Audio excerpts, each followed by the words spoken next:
Once upon a time, August was where the big ones dropped.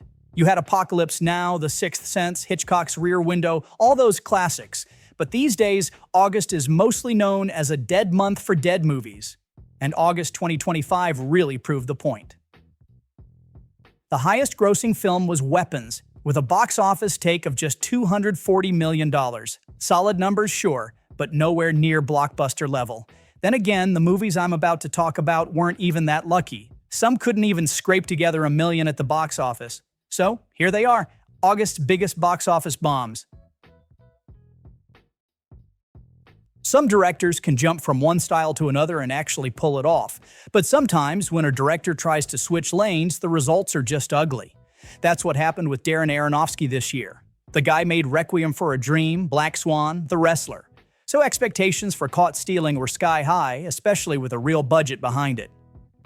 Instead, the film made just $24 million worldwide on a $40 million budget. Doesn't matter if the people who did see it thought it was Aronofsky's best work since Black Swan. Doesn't matter that critics called it violent, funny, absolutely nuts in places, and thoroughly entertaining, or even compared it to Tarantino. The fact is, almost nobody showed up. The failure stings even more because this was one of the few films aimed at actual adults. Not a superhero movie, not a sequel, just an original, action comedy for grown-ups with a proper cast. But in 2025, that mid-market is completely dead. Even with Austin Butler and Zoe Kravitz in the leads, it didn't matter. Truth is, they're just not big enough to carry a film like this anymore. The trailers didn't help either. Nothing about them looked special. Aronofsky put it like this: I really wanted to make a purely genre film, but to take my team and have them focus on making great entertainment. Because I think that's the mission right now. Let's get people in the theater having a really good time. Didn't happen. This is just another case of a solid adult-focused movie going absolutely nowhere. This one had all the pieces for a summer sleeper hit. Warm family drama. A-list cast with Scarlett Johansson and Sienna Miller, and a personal story from first-time director Kristen Scott Thomas. Instead, the distributor Vertigo barely gave it a release. Critics and audiences hated it. 42% on Rotten Tomatoes and barely $900,000 at the box office. Never stood a chance. The movie's as straightforward as the title. Three sisters come home for their mother's third wedding. Diana, played by Scott Thomas herself, has been widowed twice, but now she's trying again. The family reunion is supposed to be heartwarming, but it quickly turns into a mess of old resentments and unfinished business, with each sister wrestling with her own baggage. It should have worked, especially with a cast like this and Scott Thomas drawing on her own childhood memories for the script. She dedicated the film to her father, as shown in the credits. But as the Associated Press said, a good hook, talented actors, one killer monologue, and a picturesque setting aren't guarantees that a movie will work. Johansson is completely miscast. The story falls apart, and the whole thing just ends up forgettable. Not even a decent limited release could save it. Back in the 80s, Witchboard was a cheap little horror flick. Cost $2 million, made $7 million. It was dumb fun, and that was that. For some reason, someone decided we needed a remake, and instead of going small, they blew $20 million on it. The result was $286,000 in box office. That's not just a flop, it's almost a record. There was no reason for this remake to exist, and it seems like even the studio knew it. The film was kept in theaters for a single week and then yanked. It still doesn't have a digital release date. The original plot is still here. A couple finds a cursed board that opens up a doorway to the spirit world. Chuck Russell directed it. He's the same guy who did the genuinely good Blob remake in 1988. But this time, no dice.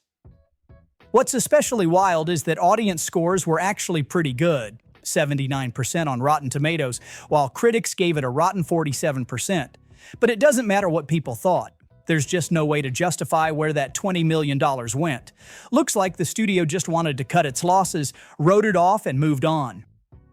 Somehow, Jamie Campbell Bower is already talking about how much fun he had and how he'd love to do a sequel. Maybe he'll get to do it on Zoom because this franchise is dead on arrival.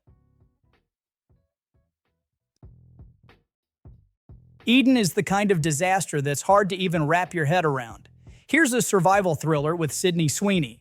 Everyone's talking about her right now, mostly because this is her second flop of the summer. But Sweeney's just the headline. Just look at the rest of the cast. Jude Law, Ana de Armas, Vanessa Kirby. There's not a weak link in there, at least on paper. This is a Ron Howard movie. 2 Oscars. Guy who did Apollo 13 and The Da Vinci Code. You get this lineup. You get this director. You set it on a remote island, and what you get is a movie that spends almost a year looking for a distributor, then sneaks into theaters and can't even crack the top 10. Nobody remembered it was coming out. Its world premiere at Toronto Film Festival was almost a year ago, and the buzz was gone before it even hit the States. The numbers are brutal here. Eden's production budget came out to a net $35 million.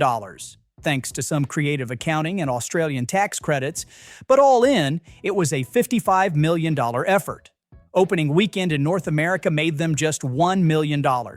Final worldwide total stands at $1.8 million right now, the kind of result nobody involved could be happy about.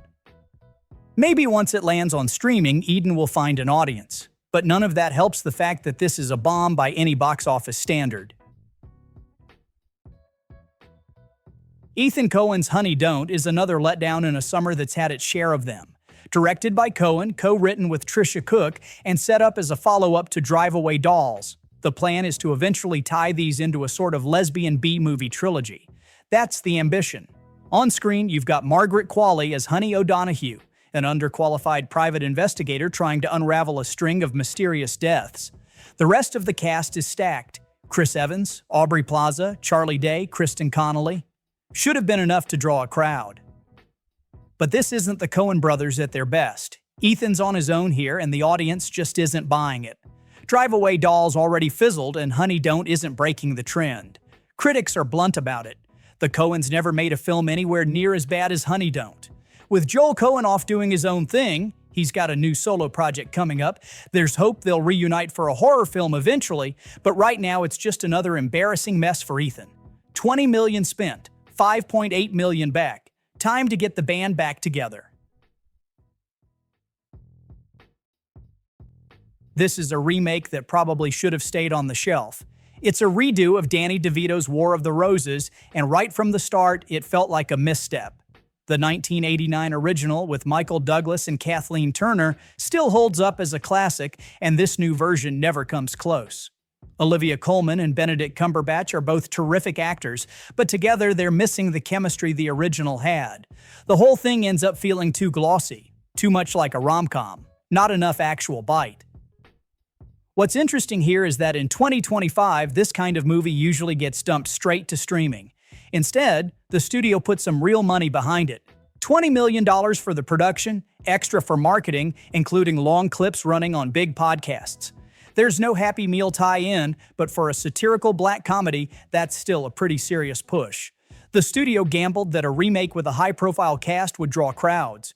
Overseas, it did a little better, $20 million internationally, but in the US, audiences just didn't care. $12 million total. One of the critics put it bluntly. The Roses doesn't have much humor and isn't dark at all. It's like a piece of puff pastry, cute on the outside and absolutely nothing on the inside. Splitsville is Dakota Johnson's second relationship comedy of the summer.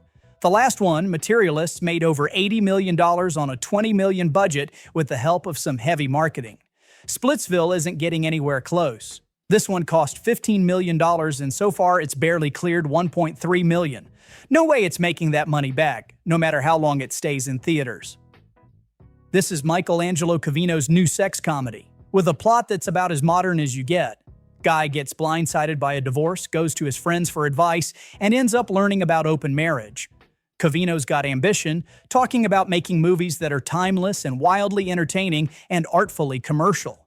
The film debuted out of competition at Cannes, got positive reviews, Neon picked it up for distribution, and critics have been calling it the year's funniest relationship comedy with an 85% on Rotten Tomatoes. So the quality is there, but the box office isn't. This isn't a case of a bad movie. It's actually good, so if it's still in theaters near you, go see it. But when you're making a Neon-distributed indie with a $15 million budget, the odds are stacked against you from the start. Sometimes critics love it and audiences just don't show up. And sometimes R-rated sex comedies about open marriage just don't play like they used to.